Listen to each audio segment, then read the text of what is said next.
Hi everyone, welcome to Creative Thrive, the podcast where we dive deep into the journeys of those shaping the world of creativity, fashion and beauty. Today we have an exceptional guest whose hands have not only sculpted some of the most iconic looks on fashion runways and in global ad campaigns, but have also been instrumental in pushing the boundaries of inclusivity and diversity in the beauty industry.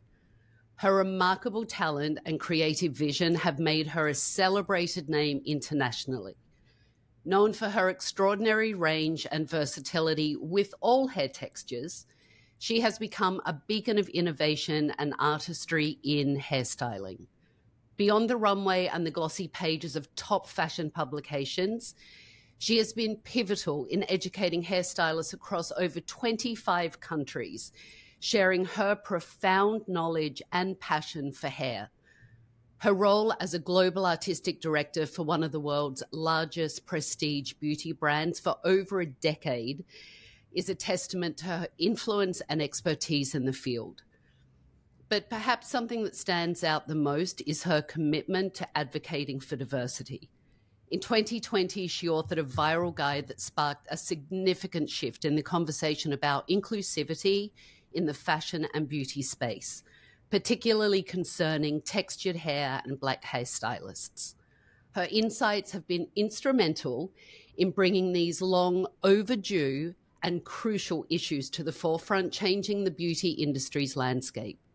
Her recent contributions include aiding in the development of Pinterest's innovative hair texture search tool, which has been a groundbreaking addition to inclusivity in digital spaces, launching a mentoring program focusing on Black women in fashion, and her latest endeavor that's currently making waves in the fashion world is a multi-pronged educational event designed to empower professional hairstylists with the skills and mindset necessary to enhance their work with coily and curly head clients.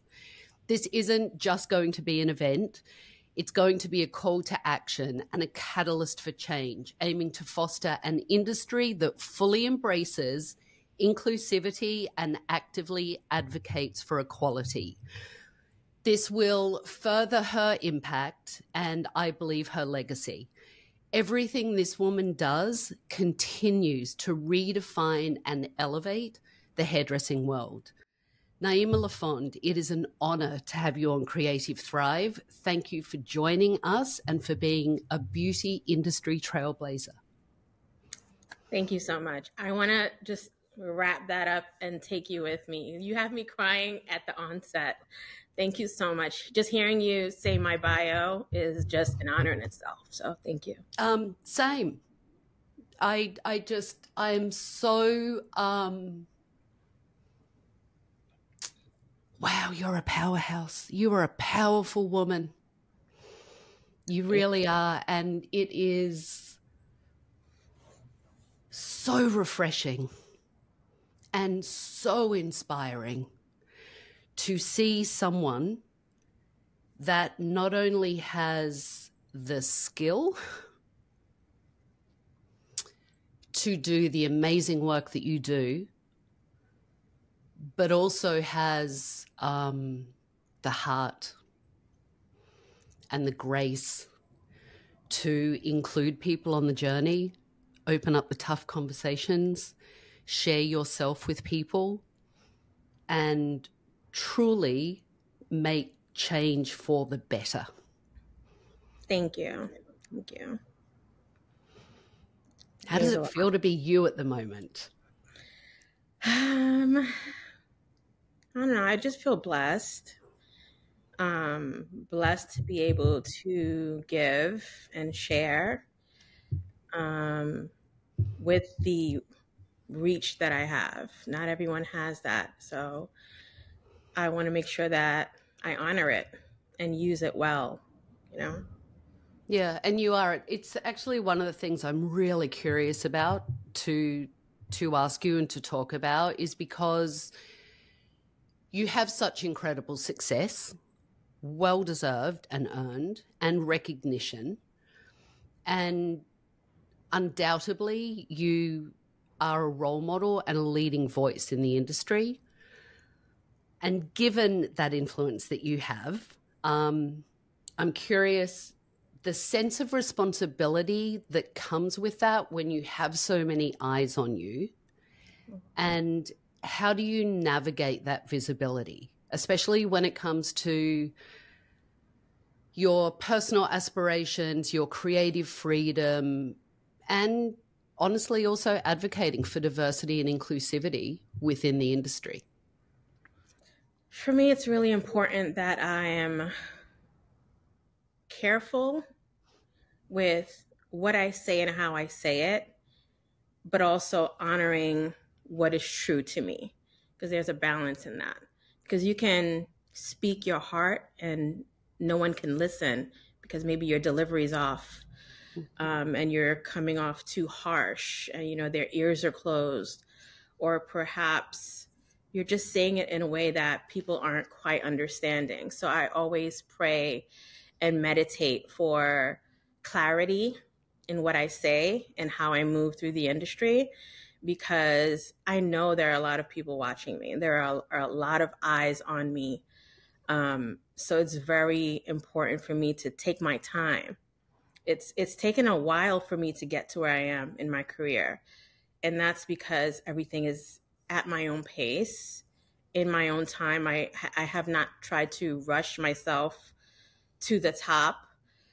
I just take it as it comes. If I feel something is off, if I feel it's not the right time, no matter how much money is on the table, matter how much exposure is on the table, I will turn it down if it doesn't feel good for me and for who I want to be in this industry. Have you always been like that? Because that is such a skill set to have. I have. I get that from my mom. She, I think, raised me to think about what I say and how I say it. Probably too much in the beginning. I was very quiet, very reserved, very careful with what I say. But then I found my voice when I was like in my early, I don't know, late 20s. Yeah, definitely my late 20s, early 30s. I found my voice in the sense where I realized that just because you speak truth, just because you do things or have hard conversations, doesn't necessarily mean you're hurting anyone. You could also be hurting people by not saying the thing that needs to be said. So there's a balance in opening up your mouth and using your voice and not just doing it haphazardly. So my mom definitely taught me. I always would call her, I still do, like, Mom, I want to do this. Like, what do you think? And she'll say, like, wow, yes, definitely say that. Or, Naeemah, you should take some time to think about that. Or, you sure that's what you want to say? Or, do you sure that's how you really feel? Or are you reacting from another space? Kind of think about that. So she has taught me pause and pace for sure. That's such a blessing to have those people in our lives that can hold that space for us to have those conversations, and also allow us to reflect back and check in on ourselves, though. Yes. Right? Because, I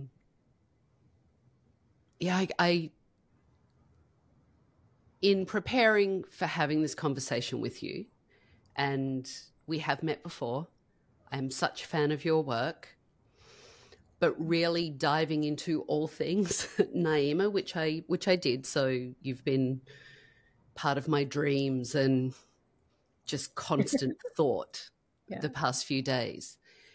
The thing that I kept coming back to is being in the position that you're in now with so many eyes, that responsibility. And my impression of you is that you're very intentional. I am very intentional. It has to make sense for me. I represent a lot of people. I represent an entire culture. I represent my daughter, my husband. I represent myself. So for me, anything that I do, because I'm in this light, it's not just you did it one day and no one ever is going to think about it again. It is part of your story. So I make it a point to really be intentional about what I do and make sure that everything that I'm doing is leading towards the goal that I'm trying to get to. Like, I don't just take any job. I don't just participate in any project, take on any project. It has to make sense for the long term. Because at the end of this career, I don't want to look back and just say, I did hair. I want to have had some kind of positive impact on human beings and experienced human beings myself. Because life is more than, your work. It's interactions. It's moments like this where I'm sitting and speaking to someone that I've looked up to so much.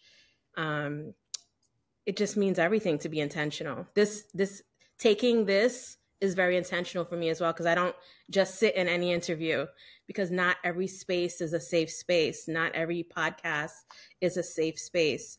But when you reached out, yes, was the first thing that I thought of. I had that assumption, and it has not been lost on me. And I truly, and I know I'm emotional, so I'm okay calling out my emotion. I'm not trying to center myself in this. I am looking for inspiration, and you are someone I look to. And I am so honored to have this conversation with you and to learn more about you, because my curiosity is piqued, and you just brought something up that was one of the questions I had for you. How is being, or how does being a Haitian American born in Brooklyn influence your sense of creativity, sense of style, sense of aesthetic?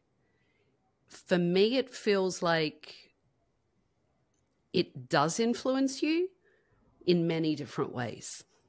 Yes, it's definitely what I pull from my culture first, because those are my first memories of hair, feeling like, whoa, like feeling some kind of tingle about hair. I always think back to, I was sitting in the hair salon watching my mom get her hair done. She's like getting a roller set by this hairstylist. And it was my first time going with her to the salon. And I'm sitting there in the chair behind the styling chair, and he just starts taking the rollers out. And then he takes a brush and runs it through the curls. And I was like, oh my God. And it was like, I had never felt that feeling before. I was just like, gasp, like, oh my, like, why did that feel amazing to me? And it was my first time remembering loving what hair felt like and looked like. And, there's Haitian music playing. It was this Haitian hairstylist who lived in Haiti, and he would come to the US every now and then to do like his American-based clients. And my mom was so excited that she had this appointment. And I was like, wow, like a hairstylist come all the way from Haiti to do your hair. This is amazing. Real. Yeah. And my mom wasn't great at doing hair.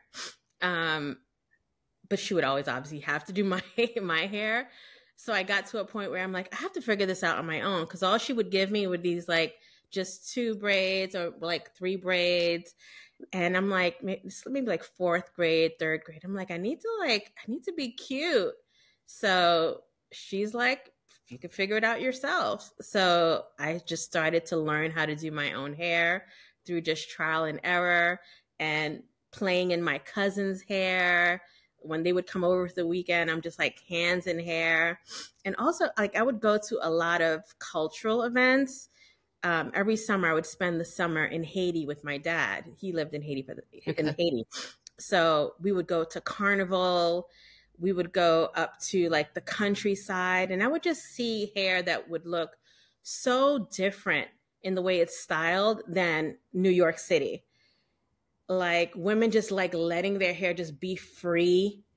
It's not overly styled or coiffed. And I think I can see that in my work where there's like kind of like an organized chaos to it, where it's like done, but it's like, but it's unstructured and yeah, it's just living. Yeah, it is. It's lived in the best way. Yes. When you see the work you do, it is polished, right, but lived in and sexy. Thank you. Yeah, I definitely get that from Haitian women. Yeah, I mean, that's why I wondered if there was a big influence from being a Haitian American, and it sounds like you're the first generation. I am American. Yes. So having that culture and music and fashion and the way women wear their hair and traveling right back to Haiti and experiencing all these things comes through in not only obviously who you are, but in your aesthetic and your work. Yeah. I look at it as like being a writer or a painter. Like what comes to you is things that you've experienced. How you write is through experience. How you create art is through experience. Same thing with hair. I'm not really thinking about the things that I learned in school first. I'll use those to shape what comes to my mind and execute it. Mm-hmm. But what comes through first is experience. I had heard you do actually a podcast, and you talked about before you were trained, we'll air quote, you were on sets and you were doing hair on sets, and that led to you going, for licensing, going through the classical training. Mm-hmm.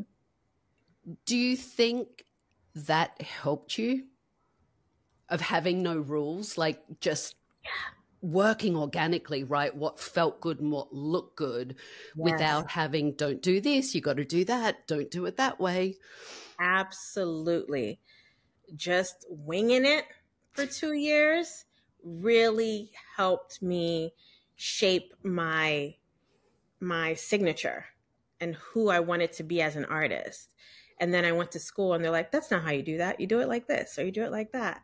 And afterwards, I was able to marry the two and make the two make sense.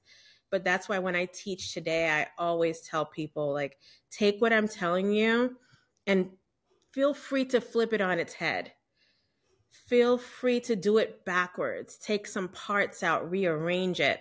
I'm just giving you some tools in how I do things, and also from my point of view, because we're all artists. We all have a point of view. What I'm teaching may not at all be how someone else teaches the same exact thing.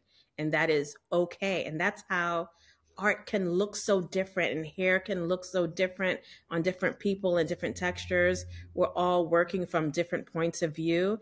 And it's important for me to make sure I let my students know to grasp that, to like tap into that. It's not about how I'm doing it. I want to show you how you can do it for yourself. So take what I teach you and use it. To me, that is creativity. So the way I view creativity, it's not only an end result. It's the journey. It's the journey of how you get to that end result and what you do in between from that seed, right, that's planted conceptually to the end result of whatever it is, the creation. When you create your end results, and listen, you've had some pretty epic end results that have been captured on runways and magazines in front of people at classrooms. Do you walk away from that?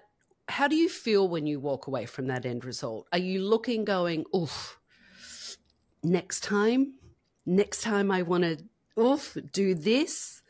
Or as you walk away, you already planting the seed for the next creation that you're making? I hope this doesn't sound too full of myself, but I always walk away feeling like just like euphoric. I just let out something that was like choked up in me, because like, let's say I'm working on a project and you think about it, like what am I going to do that day? How am I going to do the hair? What is the model really going to look like in person? And how's the hair really going to come out? Because you could plan all you want, but once you get it in front of you, it could be a different situation. So that build up, and then the day of, where I'm able to just go for it, because I also hate to plan hair. I want to see the model, the person first, and see if she is someone that can carry what I had in mind, that wants to carry it. Is it even meant for her? So it's important for me to like wait till the day of, and that also causes anxiety for the team too, because they're like, you don't even know what you're gonna do. I'm like, don't worry, I'll figure it out. But it always works out. Like, I just have to wing it. And I think it comes from my editorial days too, where there was a lot of just like make it work. And that works for me, because I feel like it's just like my angels moving and my creativity going. It's not this like planned, structured thing. I'm just in the moment, going with what feels right, going with what's in my heart. And I'm always okay with what comes out from that.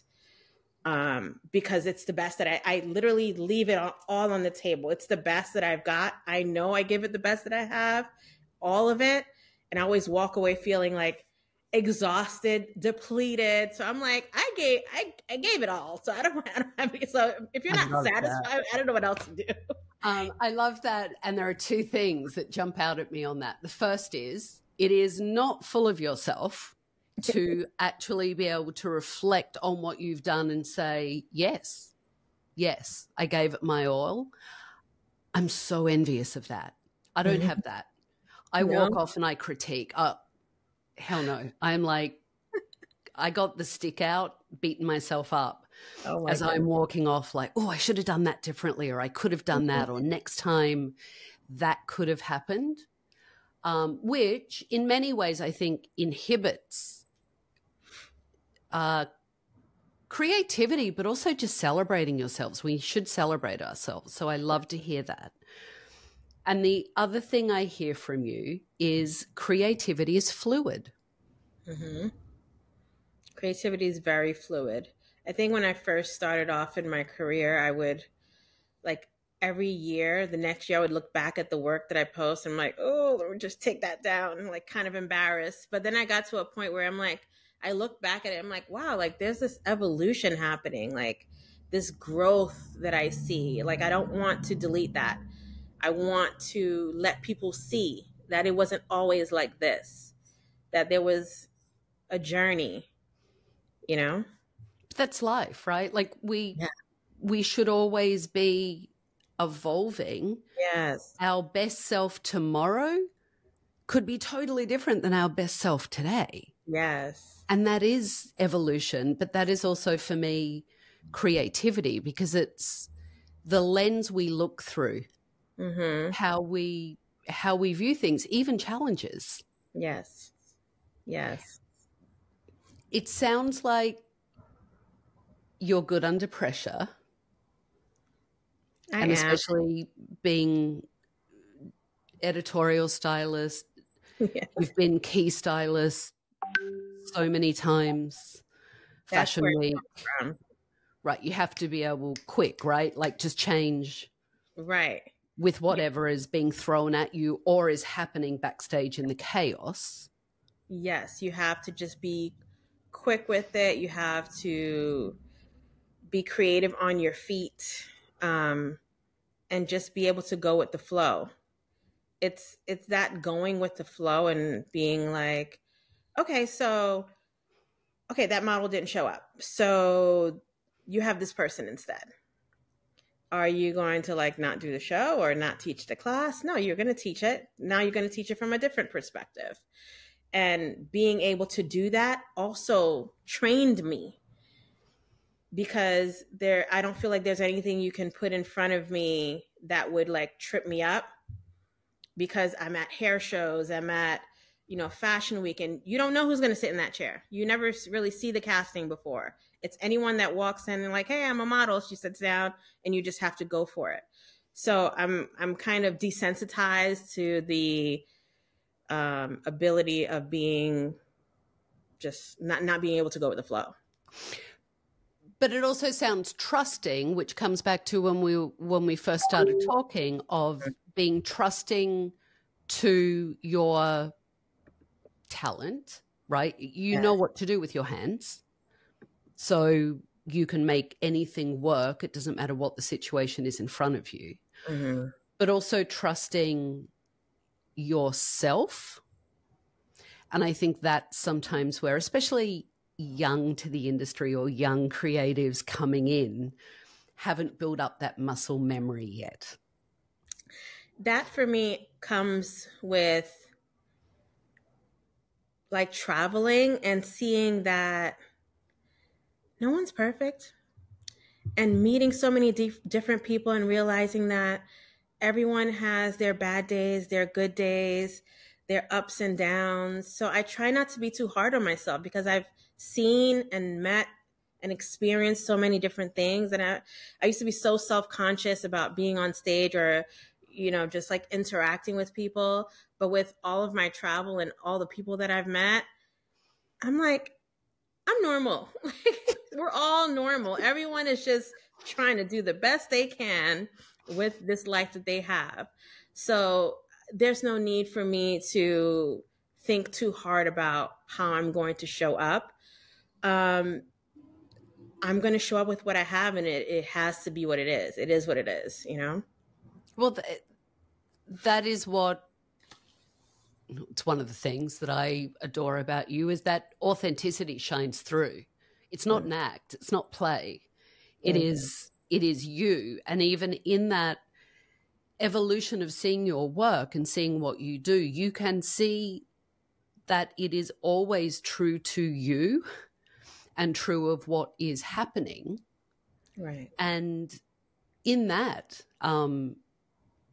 brings inspiration for other people watching it, because it's very evident in your work and in who you are. But that also breeds creativity for me, because what does a prep look like for you, though? So if you're getting a client ready for the Met, which you have done, or you're doing New York Fashion Week, which you have obviously done, there is a village, right? There's a village. There's a model or a celebrity. There is a designer. There is a makeup artist. There is a publicist. There perhaps is a client. There's all these different things.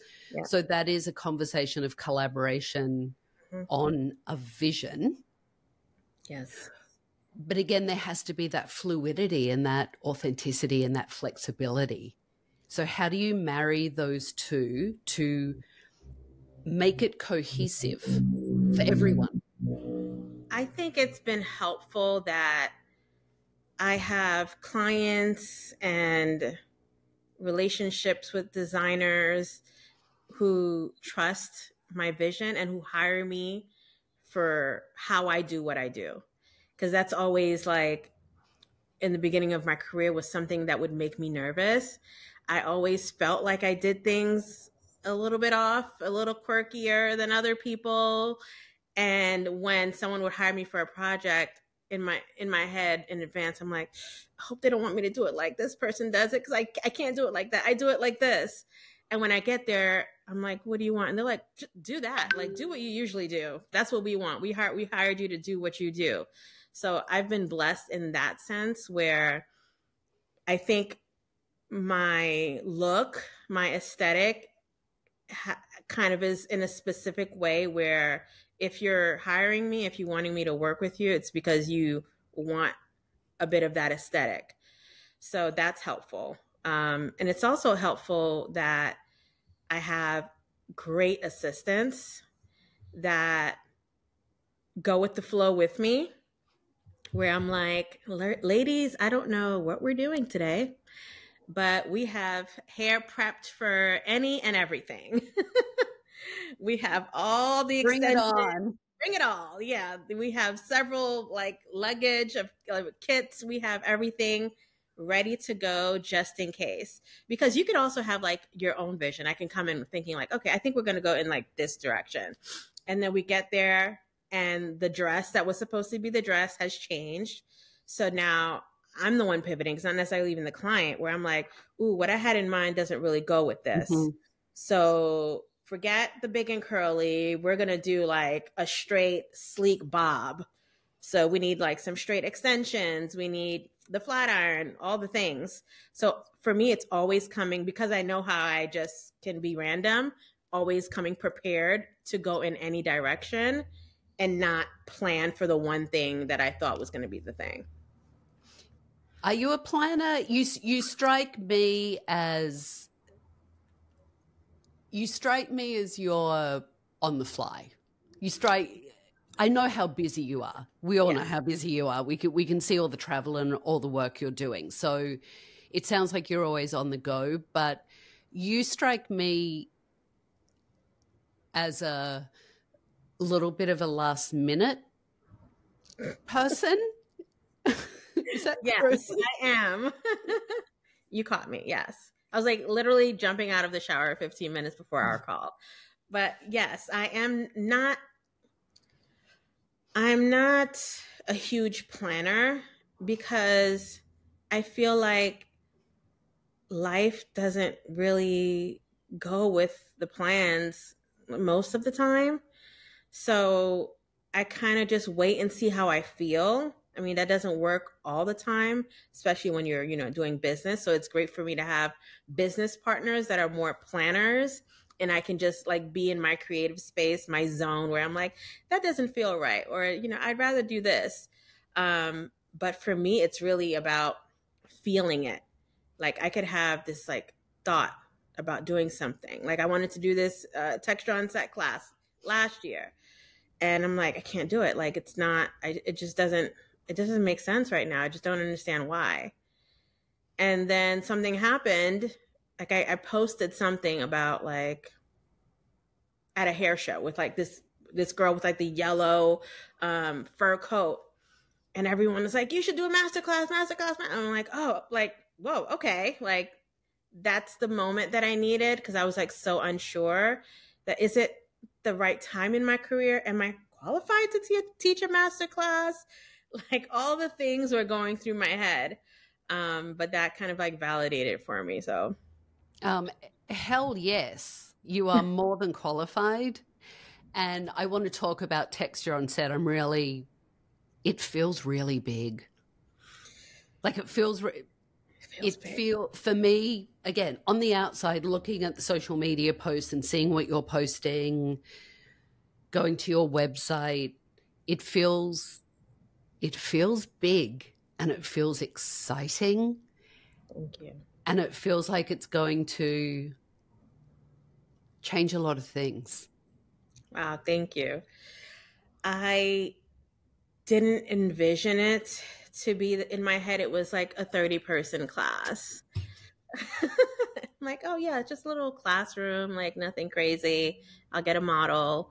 I'll teach a master class.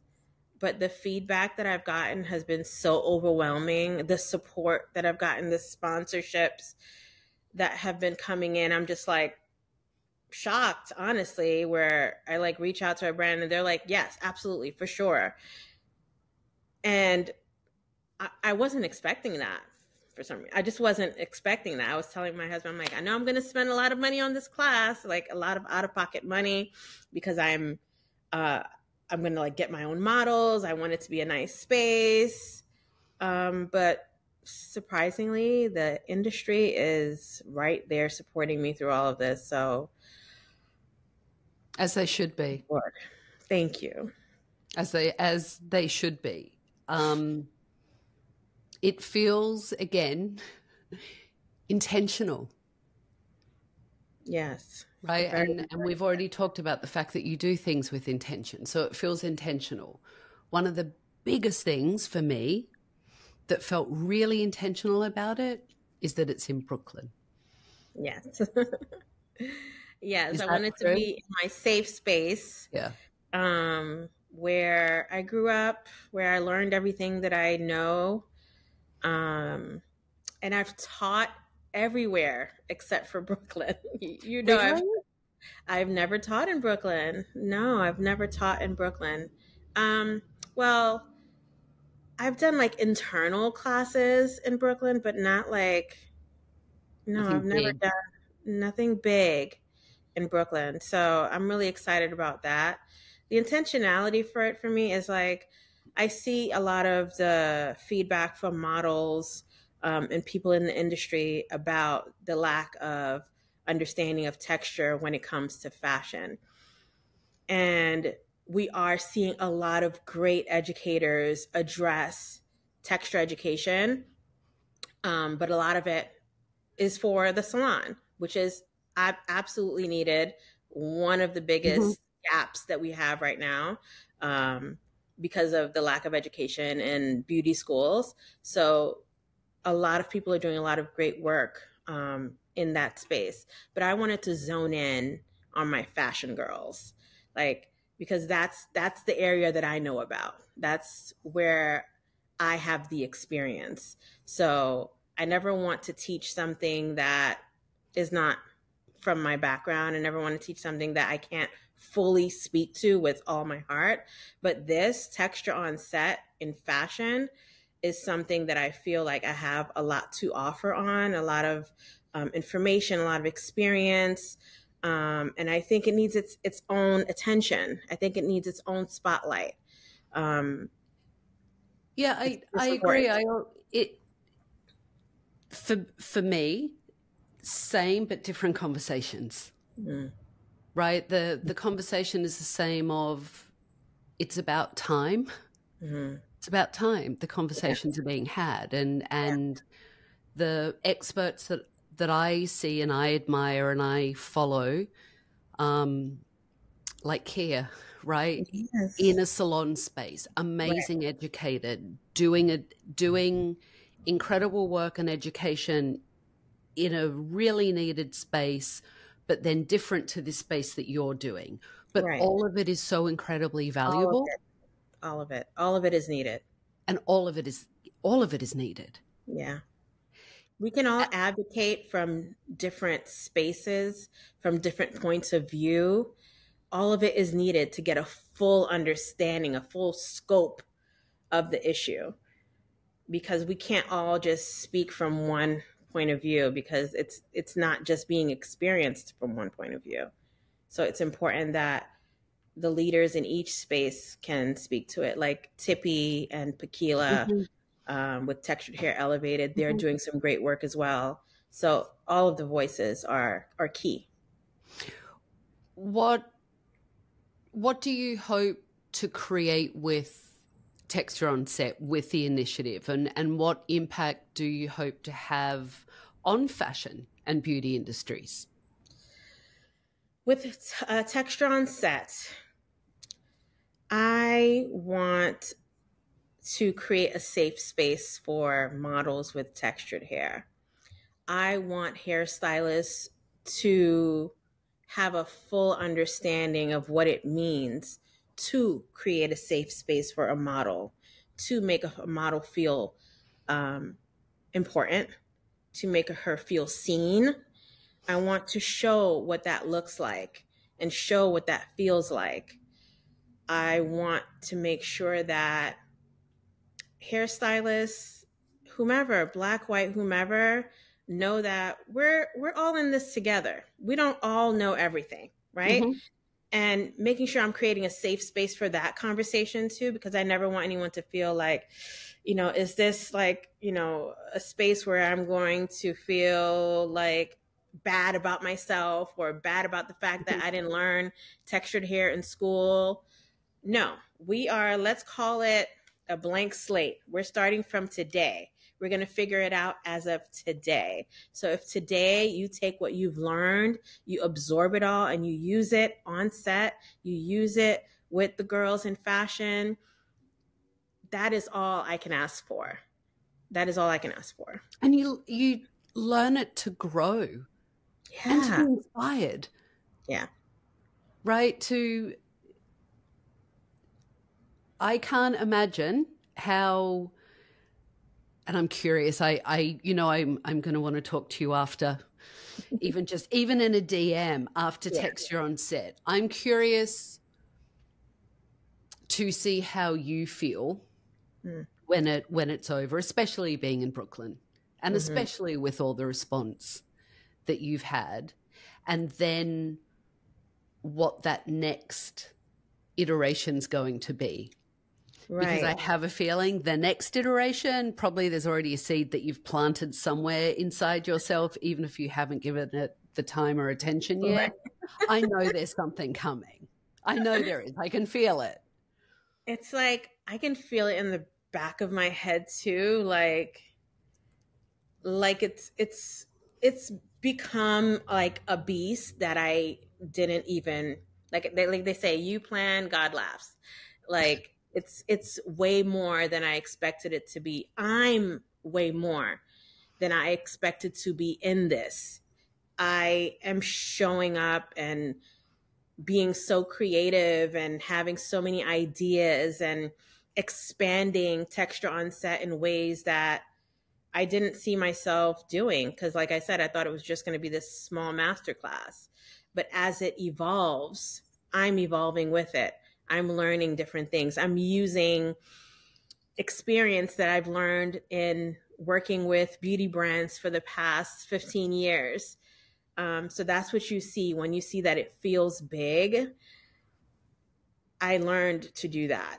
I learned how to show up in a big way so that my voice can be heard. So, yes. And also, I love that you're showing up big, because many people, and I do believe many creatives, have become accustomed to making themselves small. I'm going to call it out, especially women, especially women of color, right? Have become accustomed to making themselves small. And to stand in the full expansion of who you are in this moment without apology and with the grace and openness to invite other people into that space to learn and grow together. And to your point, let's start from today. Yeah, that's it. Let's start from today. Yeah. Let's do better. Let's move the needle forward together. That's how I want to advocate. I'm not big on talking about it over and over. I want to do something to make the needle move forward. That's where I'm good, where I feel like I can make a difference, where I can be impactful, is the doing of something. Yeah, the actionability of it. The actionability. There are people like Kia who are great with the conversations and breaking things down and giving people clarity and understanding on race relations when it comes to the beauty industry. That is something that Kia is great at. And I love that we can do different things in the same space. We can be impactful in different ways towards the same goal. Yeah, and we all need to show up, and we all need to be accountable, and we all need to be actionable, and that will look different on many people, and it is our job. And when I say our job, I mean my job to do the work. Yes. Right? That is my job. My job is to show up and do that work and learn what I need to learn and do better once I know, right? And then it's doing better every day moving forward and learning more to help move everyone forward in the right way in our industry and also just as human beings. Human beings, yes. One of my favorite, I know this is going to be silly, but it was just so heartstring for me. One of my favorite shoots that you did was with your daughter. I think it was Allure. Was it Allure magazine? It was Allure, yes. And you did a shoot together. I don't know how it came about, but it was so delicious.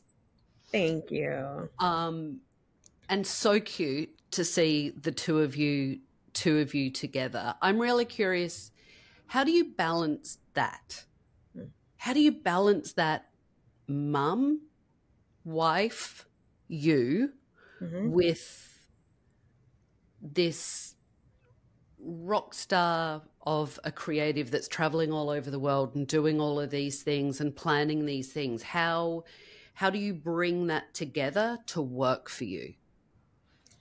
I learned from some really smart business women in the industry early on that there's really no such thing as balance when it comes to being a mom, wife, businesswoman, all the things.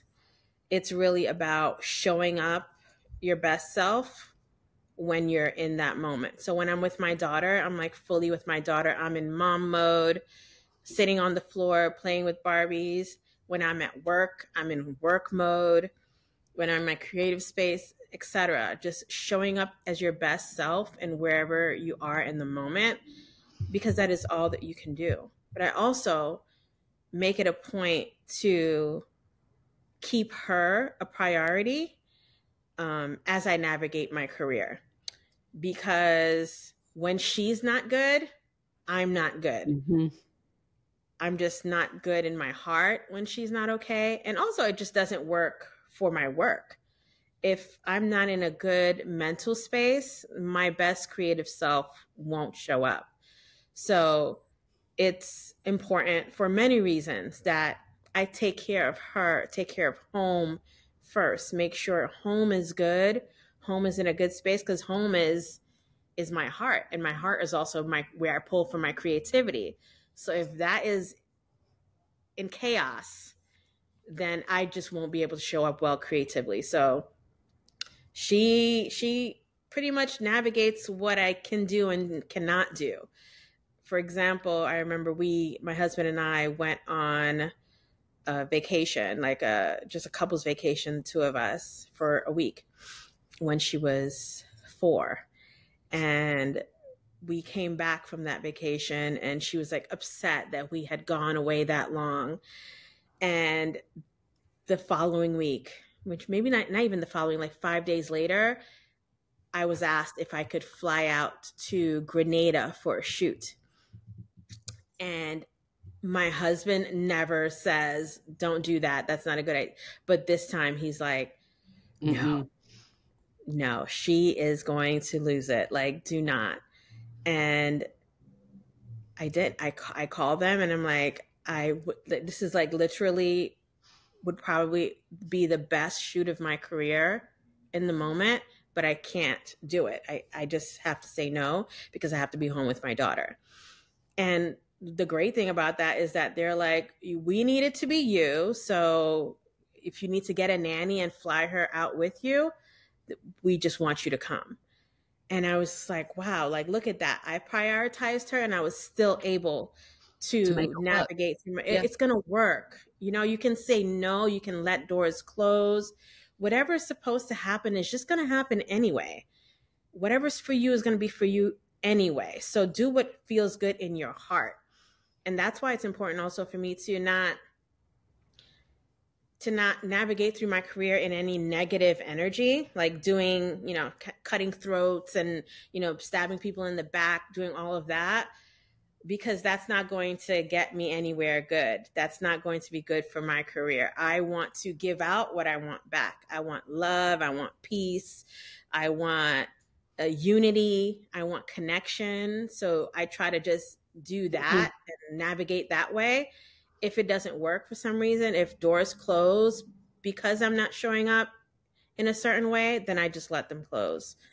And sometimes doors are meant to close. Yeah. Right? They're not the right door for you.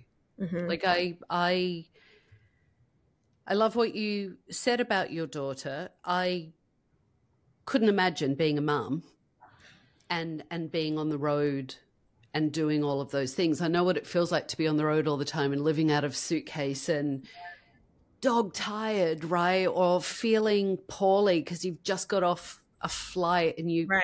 you're expected to be somewhere, and having like a little one excited to see me and waiting for me. So I love that you, of course, prioritize her, but also learned to say no, and it still worked out, because that's just the universe going, this is meant for you.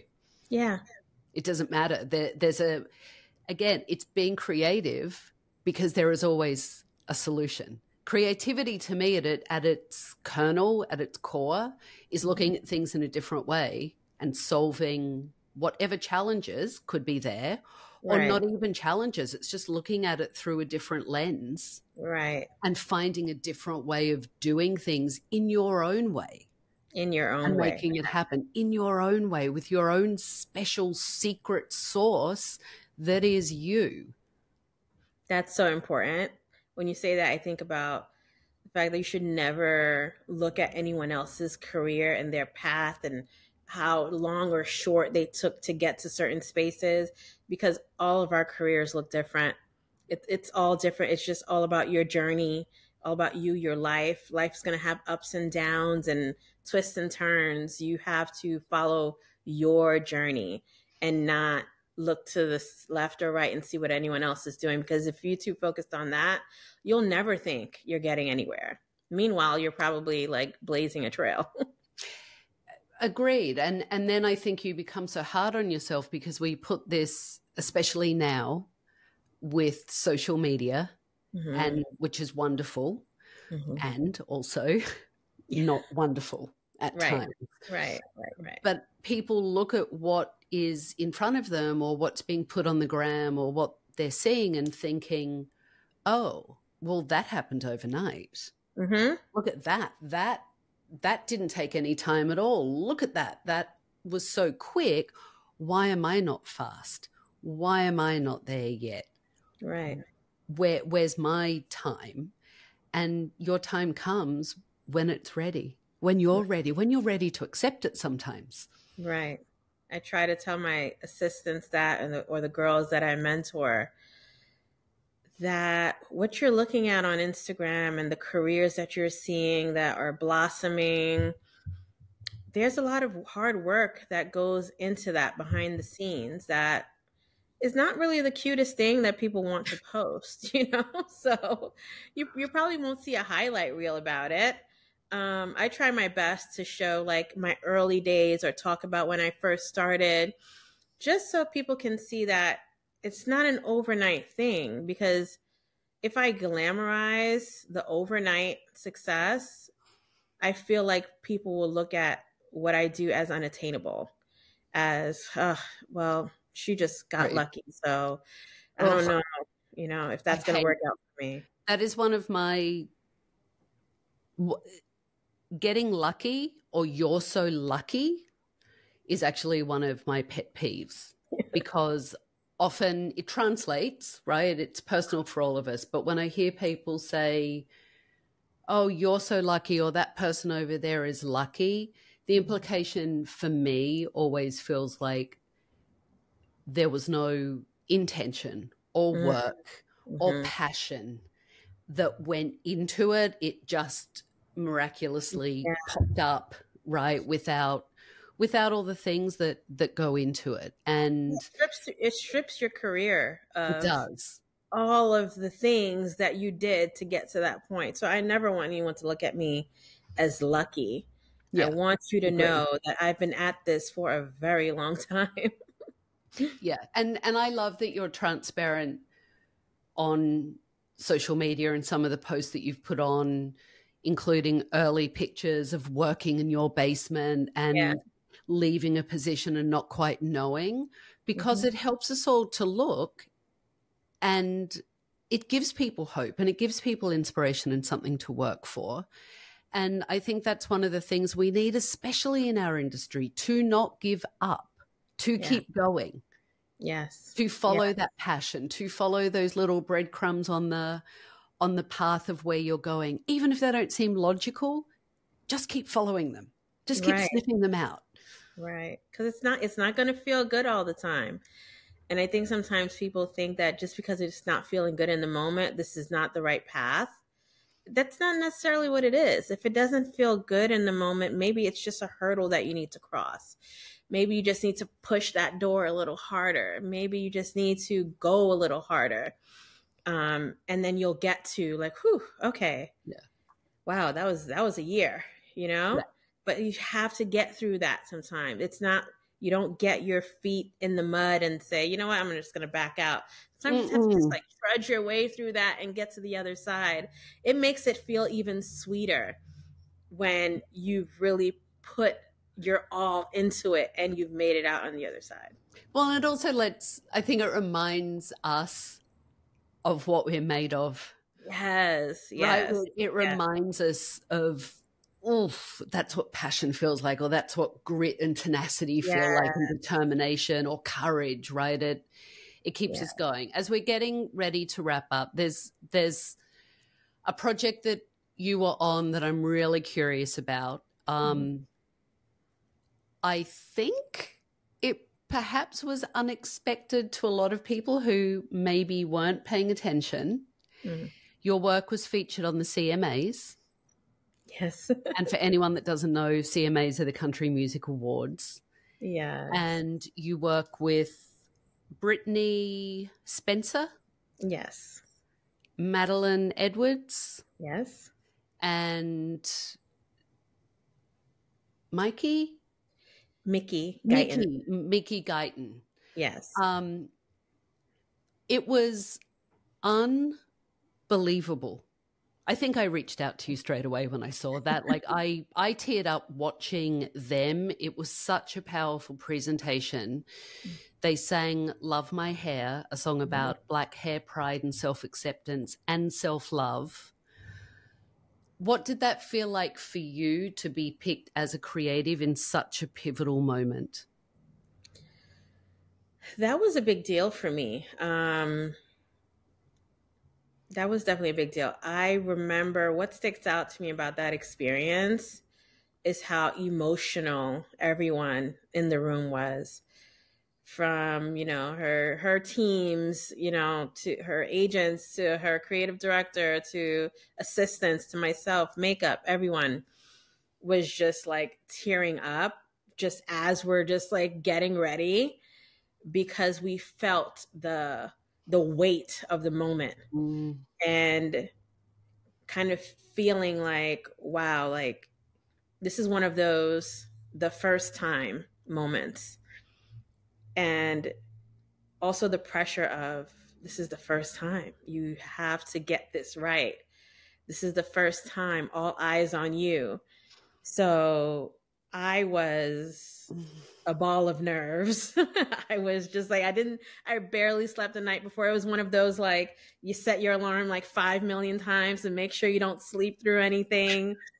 I was just like, oh my God, I can't believe this is happening. But it was an amazing experience. Mickey Guyton is like so sweet and like so supportive. I felt honored to be chosen to create for that moment, for sure. I have chills just hearing you speak about it. Listen, as a viewer watching it, I could feel emotion coming through this little box in my living room. And to watch those women was beautiful and extraordinary, of how they stood in everything they were singing about, how they stood in that and again took that space and took that room, was extraordinary to watch. And yeah, just to be part of that team. Yes, you changed things. Thank you. You and the team that you worked with, you changed things. You not only opened doors for other creatives to walk through, for other little girls that were watching at home. You changed their lives, I'm sure. And for people like me, you showed me why it's so incredibly important to do better and be better. Thank you. And I love our career so much. I love our industry so much.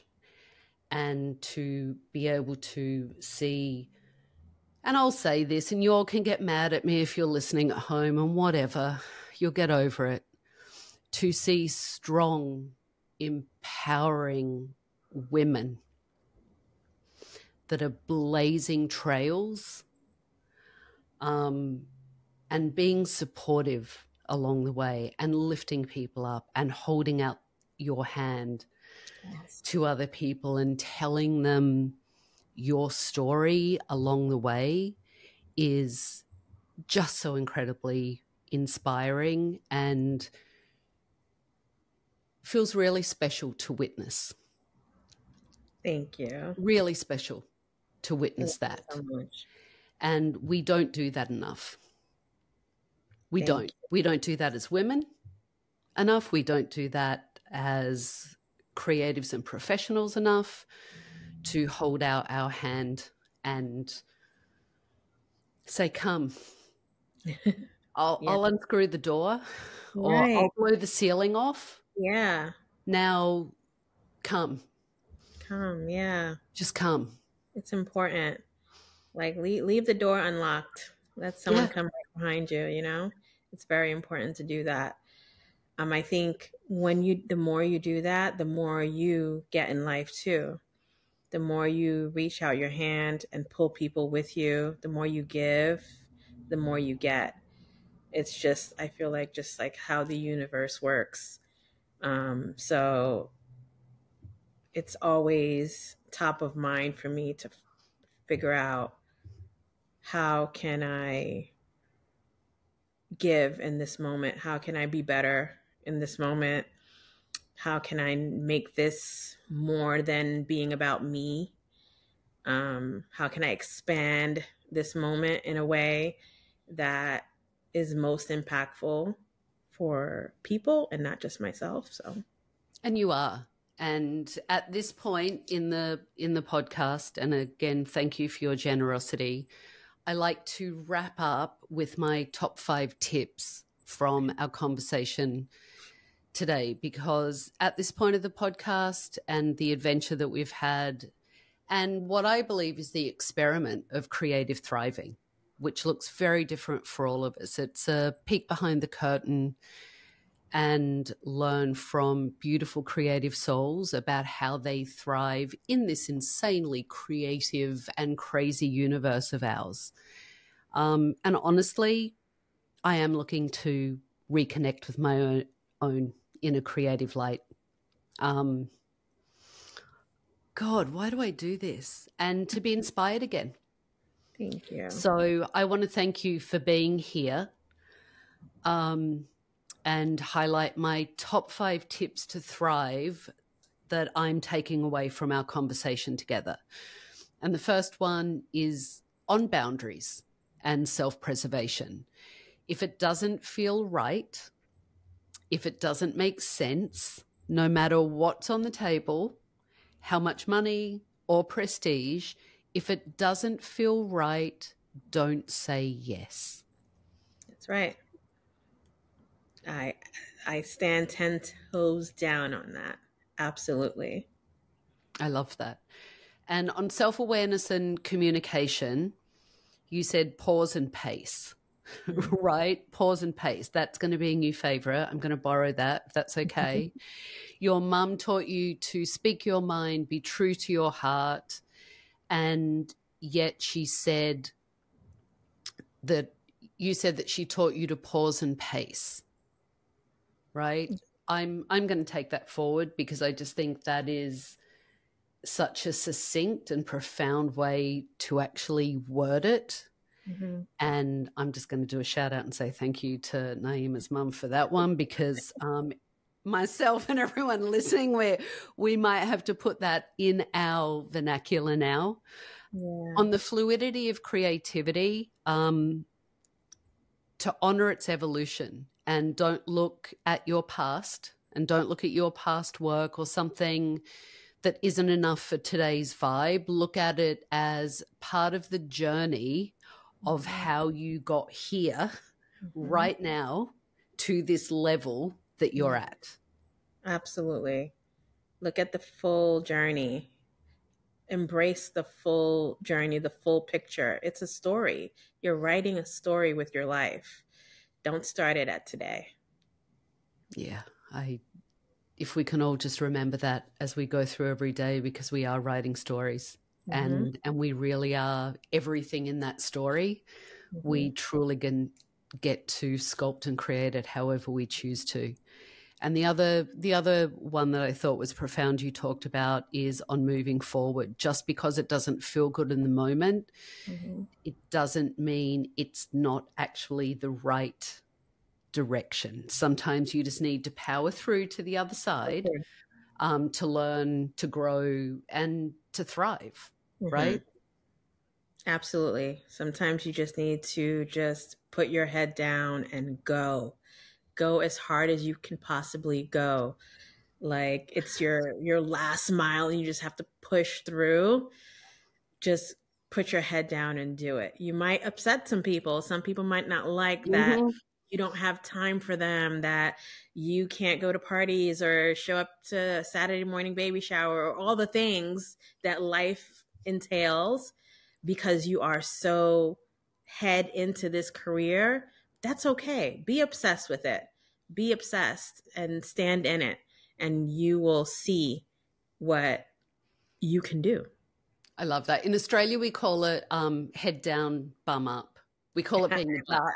So put your head down and your bum up. Right. What is your number one tip to thrive within your own creativity? Number one tip to thrive within your own creativity. I feel that is to use your experience. Like use your visual experiences, the things that you've visually taken in life. You've been places, you've experienced things, you've met people. Let all of that be a part of the fabric that comes to you when you're creating. Let it flow freely. Don't kind of unlearn some of the things you learned in school. Unlearn some of the things you learned in classes, in master classes. Don't let it keep you so rigid. Let it make space for you. Let it show you that there are so many different ways to do something. Just be free. I love that. And here's my number one takeaway tip from our conversation. And I'm so impressed by your generosity of spirit and your generosity of your knowledge and your expertise and experience. And most of all, I'm really so impressed and honored by your generosity of your soul, because you can feel it. Thank you. You can feel that generosity of soul. You can feel it come through in this conversation. You can feel it come through in the work you do. You can feel it come through actually in the projects and the intentionality that you say yes to. And that truly, for me, is the embodiment and the lesson of showing up wholly and authentically you. And I celebrate you for all of your authenticity and for the inspiration you bring to myself and to everyone else in the industry, and for everything that you stand for. You inspire me to be better, a better creative, a better woman, a better hairdresser. And I know you do the same for a lot of other people out there as well. Thank you so much, Tabatha. That means everything coming from you. I have this picture of myself at a hair show standing in front of this like huge, maybe like 15-foot picture of you, a huge Tabatha. And I think it was like maybe my second hair show teaching. And I was like, take a picture of me in front of this like huge poster board of you. because I was just always so inspired by how you show up, and you are Tabatha. No one was like you. No one is like you. You have your own voice. And I'm just always inspired by that. You're one of the first people that I looked at when I started in this whole hair show industry, and looked at you and said, I want to be more like her. Like she is someone that I inspire to be like. So to be interviewed by you today just means everything, and it just has my heart in just like mush. So thank you for even thank asking. you. Listen, I talk about this in my classes, and I don't mean to sound morbid, but I talk about this quite honestly. It's been a rough few years for me, and I'm at a point in my life at my age, but also in my career. I've been doing this since I was 14. So it's 40, just over 40 years I've been a hairdresser. Wow. Which is amazing. And I look at it that I know the end is closer than the beginning. And again, that's not to be morbid. So don't everyone start freaking out over that. It's just mathematics, right? It's just math. Mm-hmm. Unless they can find something for me to be around for another 500 years, I'm totally here for it. But it isn't. So to have loved an industry for so long, and to seen sometimes it's slowness in embracing change and being change. And thank you for saying that I was someone that inspired you. That is so humbling for me. But to see people like you inspire it into the next generations, fuck. I am just so excited to see what you do next. And I am so excited to see the impact that you have on this industry. And I cannot wait to hear all about texture on set. I really know, I can feel it. I can feel that it is very important, and it is going to change a lot of things, and it's going to be amazing. I hope you,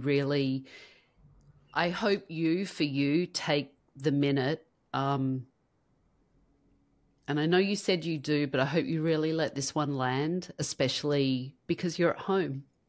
And that's always a big deal. That's always close to our heart. Yes. So I hope I'll be sending you, not that you need me, but I'll be sitting here with my crystal, sending you any angels I've got on my side, and just bask in it, just feel it, and let it really anchor and ground into you. Thank you. Thank you for the love. Thank you for filling me up. I appreciate it all. As we close out this episode of Creative Thrive, I've taken a few moments to reflect on the enriching conversation with Naeemah Lafond that we had. I feel deeply inspired by her profound generosity and authenticity. Naeemah embodies the true spirit of giving, sharing her knowledge, experience, and her soul's essence without reservation. Witnessing her authenticity in action and fully embracing who she is has been nothing short of inspiring for me, and I am so grateful for her generosity. Among the many insights that she shared, a few key takeaways resonated deeply with me and left me reflecting on my perspective on creativity, integrity, and personal growth. Naeemah highlighted the importance of staying true to oneself, emphasizing that not all opportunities are meant to be pursued. She shared a powerful mantra: if it doesn't feel right, if it doesn't make sense, no matter the money or prestige on the table, if it doesn't feel right, you don't say yes. This lesson on honoring one's intuition and integrity above external rewards is a reminder of the strength found in discernment. Her story on pause and pace, as taught by her mother, stood out as a testament to the power of thoughtful communication and being true to one's heart. It's a method that fosters self-awareness and ensures our words and actions are aligned with our deepest truths. And Naeemah advocates for showing up big, not just in the industry, but beyond. However, she also emphasized the importance of doing so on your own terms, showing up big as you feel, but when it feels right for you. It's a call to embrace our space and voice with mindfulness of authenticity and of our comfort. As Naeemah pointed out, life's challenges aren't always indicators that we're on the wrong path. Sometimes just because it doesn't feel good in the moment doesn't mean it's not actually the right direction. This insight encourages us to power through to the other side, to embrace the discomfort that comes with growth, and to find our strength in the journey towards thriving. Naeemah Lafond's generosity, authenticity, and wisdom have not only inspired, but also reminded us of the importance of staying true to ourselves, setting healthy boundaries, and embracing the fullness of our potential. Thank you, Naeemah, for sharing your light with us on Creative Thrive. And to our listeners, I hope today's conversation encourages you to pause, pace, and show up big in all aspects of your life, always honoring your true self as you navigate the path to creatively thriving. I hope these takeaways inspire you as much as they've inspired me. Remember, creativity isn't just about the end product. It's about the journey, the exploration, and the courage to express our true selves. Thank you for tuning in to Creative Thrive with me, Tabatha Coffey. If you found inspiration in today's episode, please follow, like, and subscribe to us on Apple Podcasts, Spotify, or your preferred podcast platform. Your support helps us bring more stories of creativity and thriving to light. Until we meet next time, remember to nurture your creative spirit and never hesitate to let it soar.